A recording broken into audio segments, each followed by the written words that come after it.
Next one ఇది చూడండి sir. ఇక్కడ కూడా మనం ఒక కాన్సెప్ట్ డిస్కస్ చేసి ప్రాబ్లమ్ సాల్వ్ చేద్దాం. కాన్సెప్ట్ ఒకసారి ఇక్కడ చూడండి. LCM of 4, 5. LCM of 4, 5. 4, 5 అనేటి సహప్రధాన సంఖ్యలు. సహప్రధాన సంఖ్యల కాసాగు దాని యొక్క లబ్ధము 4 5s are 20. 4 5s are 20. Now ఇంకో example. LCM of 9, 12. LCM of 9, 12. 9, 12 సహప్రధాన సంఖ్యలు కాదు. కాసాగు కనుక్కునేటప్పుడు లార్జెస్ట్ నంబర్ దగ్గరికి వెళ్ళండి. 12. 12 9 తోటి డివైడ్ అవుతుందా? కాట్లేదు. నెక్స్ట్ గుణిజము 24. 24 9 తోటి డివైడ్ అవుతుందా? కాట్లేదు. 36. 36 9 తోటి డివైడ్ అవుతుందా? అవుతుంది. కాసాగెంత? 36. ఈ రెండు ఎగ్జాంపుల్స్లో నాకు మంచి కీ పాయింట్ ఒకటి ఉంది.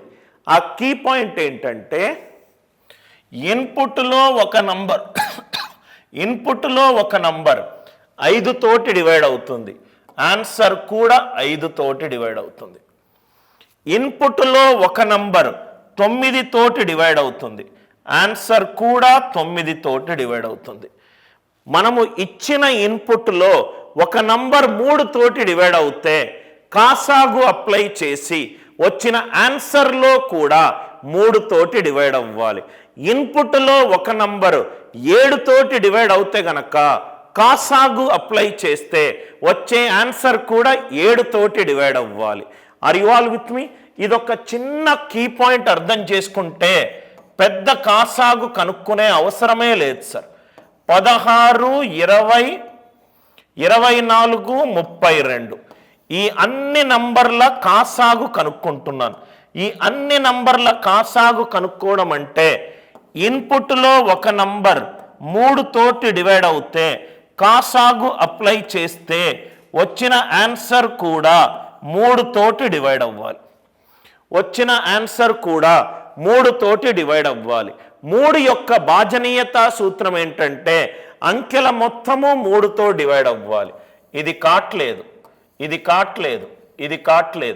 5 సెకండ్లలో కష్టతరమైన క్వశ్చన్ని చాలా ఈజీగా సాల్వ్ చేయొచ్చు. ఈ కాన్సెప్ట్ మీకు తెలిసుంటే. తెలియకపోతే మొత్తము 4 నంబర్ల కాసాగు కనుక్కుంటారు. మళ్ళీ చెప్తున్నాను, ఇన్పుట్లో ఒక నంబర్ 3 తోటి డివైడ్ అవుతే కాసాగు అప్లై చేస్తే వచ్చిన ఆన్సర్ 3 తోటి డివైడ్ అవ్వాలి. ఇన్పుట్లో ఒక నంబర్ 3 తోటి డివైడ్ అవుతే ఆన్సర్లో కూడా ఆప్షన్లో 3 తోటి డివైడ్ అవ్వాలి.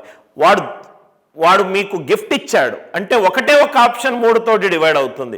మోర్ దాన్ 1 ఆప్షన్ గనక 3 తోటి డివైడ్ అవుతే నెక్స్ట్ ఒక ఆప్షన్ 5 తోటి, 4 తోటి, 8 తోటి అలా మనము చేసుకుంటూ వస్తాం. ఇది ఒక గిఫ్ట్ క్వశ్చన్. చూడంగానే ఆన్సర్ పెట్టేసే